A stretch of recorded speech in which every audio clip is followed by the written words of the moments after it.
بسم اللہ الرحمن الرحیم۔ مضمون نمبر 21، ضرورت ہے ڈرانے والے کی۔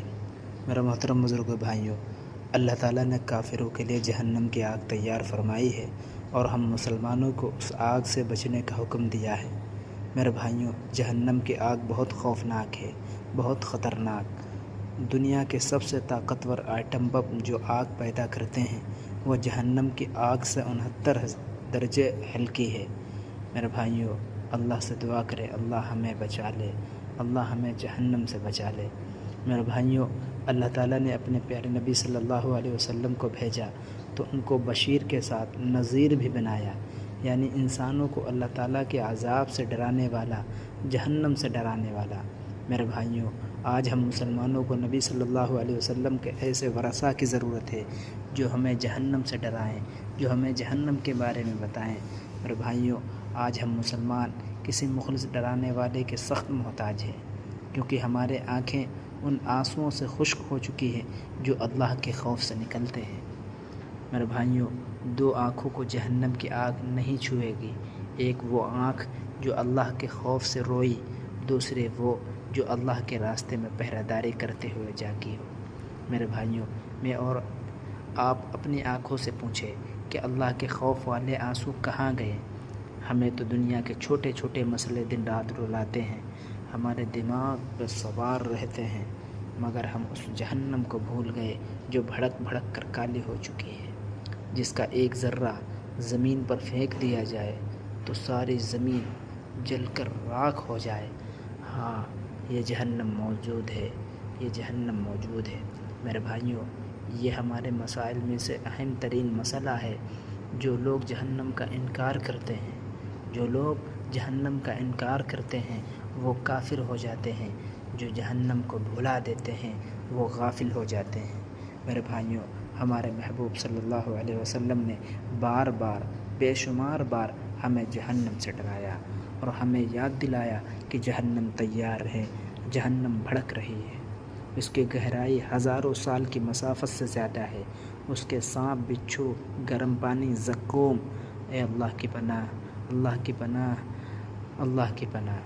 میرے بھائیوں، حضرت نعمان بن بشیر رضی اللہ عنہ فرماتے ہیں کہ آپ صلی اللہ علیہ وسلم نے خطبہ دیا، خطبے میں زور زور سے فرمایا، انذرتکم النار، انذرتکم النار، میں تمہیں جہنم کی آگ سے ڈراتا ہوں، میں تمہیں جہنم کی آگ سے خبردار کرتا ہوں۔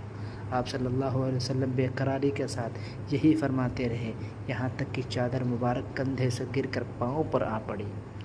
آج کوئی ہے جو اس تڑپ تڑپ کر جہنم کی خوفناک آگ سے ہمیں ڈرائے، امت کو بچانے کی فکر کرے؟ اب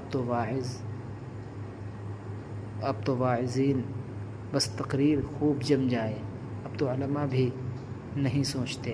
کون ہے جو بازاروں میں غرق گناہوں میں مست مسلمانوں کو یاد دلائے کہ بس موت آنے والی ہے، بس موت آنے والی ہے، جہنم سے بچنے کے لیے جان توڑ محنت کرو۔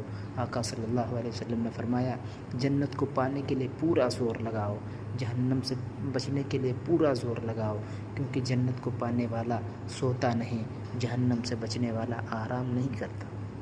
آج کوئی ہے جو مسلمانوں کو بتائے، آج کوئی ہے جو مسلمانوں کو سمجھائے کہ جہنم بہت خطرناک چیز ہے، بہت خوفناک چیز ہے۔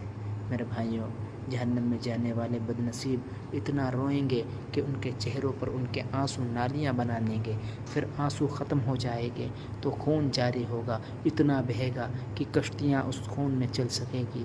یا اللہ، آپ کی پناہ، رب کعبہ کی قسم، یہ سب باتیں سچی ہیں۔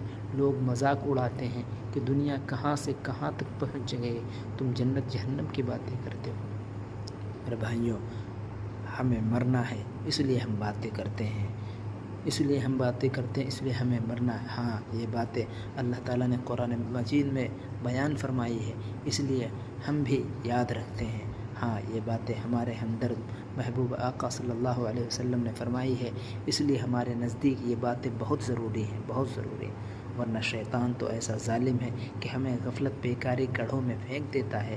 ہم کئی کئی دن تک، کئی کئی راتیں اس بات میں گزار دیتے ہیں کہ فلاں نے ہمارے بارے میں کیا کہا، فلاں نے ہمارے بارے میں کیا سوچا۔ اللہ اکبر! ہمیں عام انسانوں کی ہوئی ایک چھوٹی سی بات پریشان کر دیتی ہے، جبکہ ہم اس جہنم کو بھول جاتے ہیں جسے قیامت کے دن لایا جائے گا۔ اس کے 70,000 لگامیں ہوں گی، ہر لگام کے ساتھ 70,000 فرشتے ہوں گے جو اسے کھینچ کر لائیں گے۔ اور تو اور میرے آقا صلی اللہ علیہ وسلم نے اپنی سب سے لاڈلی سب سے پیاری بیٹی فاطمہ رضی اللہ عنہ سے فرمایا، اے فاطمہ، اپنے آپ کو جہنم کے آگ سے بچاؤ، میں تمہارے لیے اللہ پاک کے آگے کسی چیز کا مالک نہیں ہوں۔ میرے بھائیوں، آج ہم لوگ جہنم کی آگ سے غافل ہو چکے ہیں۔ ہمیں چاہیے کہ ہم جہنم کو یاد رکھیں اور اللہ رب العالمین سے جہنم سے بچنے کے دعائیں کرتے رہیں، جس طرح صحابہ کرام رضی اللہ عنہ اجمعین دعا کرتے تھے۔ وہ ایسا روتے تھے، ایسا تڑپتے تھے، ایسا تڑپتے تھے، لگتا تھا کسی سانپ نے اسے ڈس لیا۔ وہ سانپ کے ڈسے ہوئے نہیں